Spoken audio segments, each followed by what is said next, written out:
गुलाम अब्बास साहब, उस्मान जी हम में नहीं है जी, आपके घर पर नहीं है। हाँ जी, नहीं। अल्लाह को प्यारा हो गया। हाँ जी, क्या लगता है आपका? आपका भाई रिश्तेदारी चो लगता है। ठीक है। उस्मान की कितनी उम्र है? उसकी तकरीबन 30-31 साल है 30 साल है जी। अच्छा, मैंने दसो कि उस्मान शादीशुदा सी, जी। कितना अरसा हो गया था शादी को? उसको 8 साल हो गए, 7 साल 8 साल हो गए। ठीक है। बच्चे कितने ने उस्मान के? 4 बच्चे ने। जी। कितनी बेटियां हैं और कितने बेटे हैं? एक बेटी है, 3 बेटे ने। और सबसे बड़ा बच्चा कितने साल का है? तकरीबन 8-9 साल का होगा। अच्छा जी। और सबसे छोटा? सबसे छोटा फिर 4 साल का होया। मैंने सुना है कि उस्मान को अपनी बीवी से बहुत प्यार था। जी ऐसा ही है? ऐसा ही है। ये पसंद की शादी थी? पसंद की शादी से कैसे हुई थी? बस ये ਜਿਹੜਾ ਉਹਨਾਂ ਦਾ ਪਹਿਲੇ ਚੱਲ ਰਿਹਾ ਮਸਲਾ ਉਸਕਾ ਨਹੀਂ ਪਤਾ, ਬਾਅਦ ਵਿੱਚ ਪਤਾ ਚੱਲਾ ਕਿ ਇਹ ਵਿਆਹ ਇਹਨਾਂ ਦਾ ਆਪਦੇ ਪਿਆਰ ਦੀ ਇੱਜ਼ਤ ਸੀ। कोर्ट मैरिज थी? ਹਾਂਜੀ लव मैरिज थी? जी। घर वालों की रजामंदी से या रजामंदी अकेले से। खुद किया था? रजामंदी थे। घर वालों की रजामंदी से जी। थी। लड़की की बात कर रहे हैं या लड़के की? लड़के की बात कर रहा हूँ। लड़के की बात कर रहे हैं। जी। यानी कि हम ये कह सकते हैं कि घर वाले सारे बैठे थे निकाह में? उसके टाइम से मैंने नहीं पता है। अच्छा चलें, सही है। बाद में शादी के बाद ससुराल ने कबूल किया था उस्मान की बीवी को? जी बिल्कुल किया था। भाभियों का, नंदों का मिलना मलाना सबका था? सब ने सुलह कर ली। सुलह कर ली? सुलह कर। कितने दिन के बाद? तकरीबन 6 महीने या साल पे आ गया। सुलह हो गई थी? सुलह हो गई। क्या बना, कैसे बना? उस्मान करता क्या था? उस्मान आपदा कारो गरीब आदमी सी, मां प्यो वास्ते को दिहाड़ी दप्पा कर ले। दिहाड़ी करता हाँ ਸੀ। जी। ठीक है। दसो की बनी उस्मान नाल? उस्मान ने इस तरह ही बनी है जिस तरह सुना। वेखो जदों विआह हो गया है, शादी हो गई है, साਰਿਆਂ ਨੂੰ पता लग गया कि प्यार ਦਾ ਵਿਆਹ। पसंद की शादी? हाँ जी। उस तो बाद 6 ਮਹੀਨੇ ਬਾਅਦ ਉਸਦਾ ਪੇਕਿਆਂ ਨਾਲ ਜਿਹੜਾ ਨਾ ਸੁਲਹ ਹੋ ਗਈ। ठीक है। ਇਹਦੇ ਵਿੱਚ ਆਣ ਕੇ ਵੇਖੋ ਜੀ ਇੱਕ बेगम दी? ਇੱਕ ਪੌਦਾ। बेगम दी ना? हाँ जी बेगम नो दी। दी। नो हाँ दा जी। नाम दसो। ज़हरा। ज़हरा। हाँ जी। ठीक है ਵੇਖੋ ਜੀ ਇੱਕ ਪੌਦਾ ਲਾਉਨੇ ਆ ਨਾ जी। ਅਸੀਂ ਆਪ ਲਾਉਨੇ ਆ, ਉਹਨੂੰ ਆਪ ਹੀ ਫਿਰ ਪਟਨੇ ਆ। ਜੇ ਉਹਨੂੰ ਨਾ ਪਟੀਏ ਤਾਂ ਕੋਈ ਤੇ ਨਹੀਂ ਪਟ ਸਕਦਾ। सही है। ਹਾਂ ਵੱਡੀਆਂ ਗੱਲਾਂ ਕਰ ਰਹੇ ਹੋ। ਉਹਨੂੰ ਅਸੀਂ ਆਪ ਨਾ ਪਟੀਏ ਤਾਂ ਕੋਈ ਨਹੀਂ ਪਟ ਪੌਦਾ ਸਕਦਾ। ਲਾਈਦਾ ਤੇ ਧਿਆਨ ਵੀ ਘਰ ਰੱਖੀਦਾ ਦੇ ਹੈ। ਵਿੱਚ ਵੇਖੋ ਜੀ, ਘਰ ਦੇ ਵਿੱਚ ਸਿਵਾ ਔਰਤ ਤੋਂ जी ਕੋਈ ਪੱਖ ਨਹੀਂ ਹਲ ਸਕਦਾ। सही है। ਘਰ ਦੇ ਵਿੱਚ ਔਰਤ ਹੈ, ਮਜ਼ਦੂਰ ਸਾਈਂ ਤਾਂ ਵੇਖੋ ਬਾਹਰ ਧੱਕੇ ਖਾਂਦਾ ਫਿਰਦਾ, ਦਿਹਾੜੀ ਕਰਦਾ ਫਿਰਦਾ। ਉਸ ਤੋਂ ਬਗੈਰ ਇੱਕ ਖੁਸ਼ੀ ਦੀ ਸ਼ਾਦੀ ਹੈ, ਉਸ ਤੋਂ ਬਗੈਰ ਇੱਕ ਸਾਈਂ ਨੂੰ ਬੂਹੇ ਚ ਆਣ ਕੇ ਮਾਰਦੇ ਪਏ ਨੇ ਫਾਇਰ।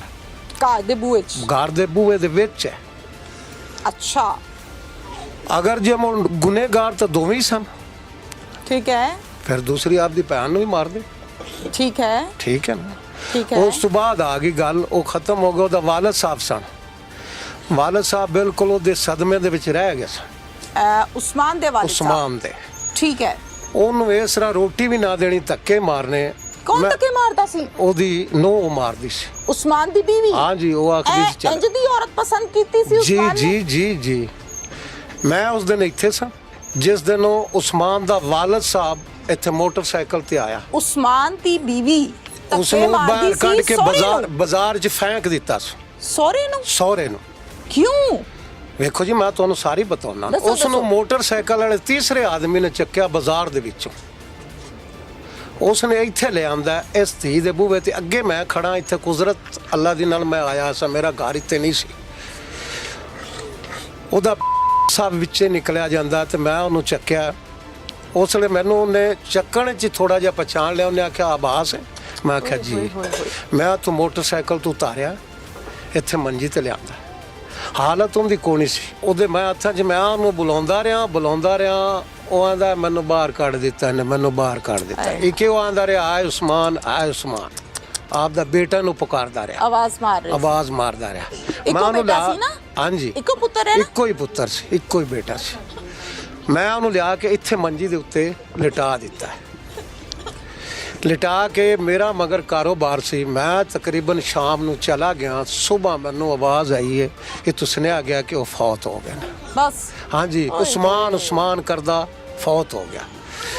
ਲਿਆਜ਼ਾ ਉਸਮਾਨ ਵੇਖੋ ਜੀ ਨਹੀਂ ਆਇਆ ਕੋਲ? ਵੇਖੋ ਜੀ, ਇੱਕ ਵੇਖਣੇ ਤਾਂ ਸਿਆਣੇ ਆਦਮੀ ਜਿਹੜੇ ਨੇ ਨਾ, ਜਾਂ ਅਗਲੇ ਪੁਰਾਣੇ ਆਦਮੀ, ਉਹ ਗੱਲ ਹੀ ਕਰਦੇ ਨੇ ਕਿ ਇੱਕ ਕਤਲ ਹੋ ਗਿਆ ਉਹਨਾਂ ਦਾ ਵਾਲਿਦ ਸਾਹਿਬ ਬੱਚਿਆਂ ਦਾ, ਉਹ ਜਿਹੜੀ ਜ਼ਮੀਨ ਜਾਇਦਾਦ ਹੈ ਉਹ ਬੱਚਿਆਂ ਦੇ ਨਾਂ ਲੱਗਣੀ ਚਾਹੀਦੀ ਕਿ ਉਸ ਔਰਤ ਦੇ ਨਾਂ ਲੱਗਣੀ ਚਾਹੀਦੀ? ਨਹੀਂ, ਔਲਾਦ ਦੇ ਨਾਮ ਲੱਗਦੇ हैं। औलाद दे नाम कानून लगनी भी यही कहता है, तरीकाकार भी ਵੇ यही है। ਤਰੀਕਾਕਾਰ ਵੀ ਹੈ। हाँ। ਔਰ ਜਿਤਨੀ ਉਸ ਦੀ ਜਾਇਦਾਦ ਹੈ, ਪਲਾਟ ਆ ਜਾਂ ਘਰ ਆ, सुसर दे, ਸੁਸਰ मंशा। ਮਨਸ਼ੇ ਦੇ, हाँ जी। ਉਹ ਵੇਖੋ ਜਿਹੜੇ ਉਹਦੇ ਪੋਤਰੇ ਸਨ ਨਾ, ਉਹਨਾਂ ਦੇ ਨਾਂ ਲੱਗਣੀ ਚਾਹੀਦੀ ਹੈ ਅਦਾਲਤ ਦੇ ਵਿੱਚ। औलाद दे नाम, बेटा, औलाद दे- बेटी और बीवी। बीवी है। बस। ਉਹ ਜੀ ਸਾਰੀ बीवी ਦੇ ਨਾਂ ਉਸ ਆਪ ਦੇ ਨਾਮ ਕਰਾ ਲਈ। बहू ने बहू ने। कैसे करा ली? मुझे समझ नहीं आ रही ਇਹ बातों ਬਾਤ की। ਸਮਝ ਨਹੀਂ ਹੈ। ਇਹ ਕਤਲ ਤੋਂ ਪਹਿਲੇ ਦੀ ਗੱਲ ਦੱਸ ਇਹ ਦਿਓ, ਕਤਲ ਬਾਅਦ ਤੋਂ ਚੋਂ। ਬਾਅਦ ਦੀ ਗੱਲ ਹੈ ਜੀ, ਜਦੋਂ ਅੱਛਾ। ਕਤਲ ਹੋ ਗਿਆ ਉਦੋਂ ਬਾਅਦ ਦੀ ਗੱਲ ਹੈ। ਅੱਛਾ। ਕੱਲਾ ਹੀ ਠੀਕ ਰਹਿ ਹੈ। ਗਿਆ ਸੀ, ਮਾਂ ਤਾਂ ਪਹਿਲੇ ਫੌਤ ਹੋ ਗਈ। ਓਏ ਹੋਏ ਹੋਏ।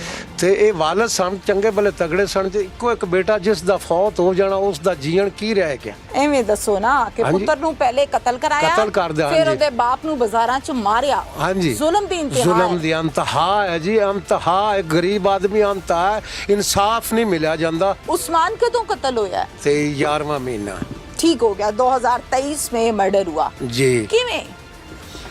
किन्ने मारियां गोलियां, गला दबाया, किवें कत्ल ਇਹ किया? ਜੀ ਉਹ ਗਿਆ ਬਾਜ਼ਾਰ ਨੂੰ, ਉਹਦੇ ਮਗਰ ਸਨ अच्छा जी। ਉਹਦੇ ਸਾਲੇ, अच्छा।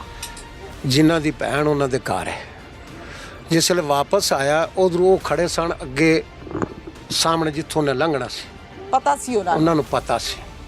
ਉਥੋਂ ਜਿਸ ਉਹਨਾਂ ਵੇਖਿਆ, ਉਹਨਾਂ ਬੁਲਾਇਆ ਜਹਾਲਾ ਵੀ, ਜਿੱਥੇ ਜਾਣੇ ਜਾਓ, ਭੱਜ ਵਗਿਆ। ਮਗਰ ਉਹਨੂੰ ਫਾਇਰ ਮਾਰਦੇ ਆਏ ਨੇ। उनको कहता है कि भागना है, ਉਹਨੂੰ भाग ਕੰਡ ਦੇ जाओ। ਵਿੱਚ 3-4 ਫਾਇਰ ਕੰਡ 'ਚ ਲੱਗੇ ਨੇ, ਕਮਰ। ਫੇਰ ਵੀ ਵੱਜਦਾ ਆਇਆ। ਫਿਰ ਹਾਏ ਆਪਦੇ ਬੂਹੇ ਦੇ ਅੱਗੇ ਆਣ ਕੇ ਡਿੱਗ ਪਿਆ। ਉੱਥੇ ਉਹਨਾਂ ਸਿਰ 'ਚ ਵੀ ਰੱਖ ਕੇ ਫਾਇਰ ਮਾਰੇ ਨੇ, ਔਰ ਇੱਥੇ ਸਾਹਮਣੇ ਗਲੇ ਤੇ ਇੱਥੇ ਵੀ ਲੱਗਿਆ। गिरे हुए के ਹਾਂਜੀ, ਇਹ इंसान है, ਗਿਰੇਬਾਨ ਤੇ ਵੀ आखिर ਲੱਗਿਆ। जाहिर है 3 गोलियां लगी हैं, फिर भी तीन भाग नहीं रहा जी, है वो। ज्यादा फायर लग गया, ज्यादा फायर लग गया। तकरीबन 6-7 फायर लग गए। मार के भाग गए। हाँ जी, मार के। और लोग की वेखते रहे ने, कोई लागे नहीं आया जी। अंदर खड़े ने होंगे नाल दरवाजे दे बूहे दे किसको अगे। कह रही हैं आप जी? बीवी को कह रही हैं? हाँ, बीवी को कह रहे हैं। देख रही थी खड़े होके? देखो जी, 2 फुट 4 फुट ਦਾ ਵਿੱਚੋਂ ਫੈਸਲਾ, 3-4 ਫੁੱਟ ਦਾ ਜਿੰਨਾ ਕੀ ਤੁਹਾਡਾ ਮੇਰਾ ਫੈਸਲਾ? ਹੈ। हाँ जी, ਇੰਨਾ ਹੈ। 3-4 फुट ਦਾ ਫੈਸਲਾ। बड़े अफसोस की बात है। हाँ जी। फिर उस बीवी का हक बनता और मौके ते जाके जोर लाना कि मैं ਉਹਦੇ सामने मेरे इन बरावां ने कत्ल किया। खड़े होके देखती रही है। हाँ जी, खड़े होके देखती। अंदर दरवाजा बंद सी। आखिर दरवाजा जितना भी है, गल या फायर या खड़क, तो ये तो फिर सुने ही जाता है। बिल्कुल जी, गोली की आवाज से उठ जाता गोली है की इंसान। आवाज तो मील दूर तक दूर तक जाती है। दूर। जब मार मूर के भाग गए, फिर दरवाजा खोल के बाहर फिर गई है। दरवाजा खोल के निकले ने। फिर दूसरे जेड़े हमसाए लोग ने वो भी आए ने। फिर कत्ल होवे तो फिर लोग तो आउंदे ने।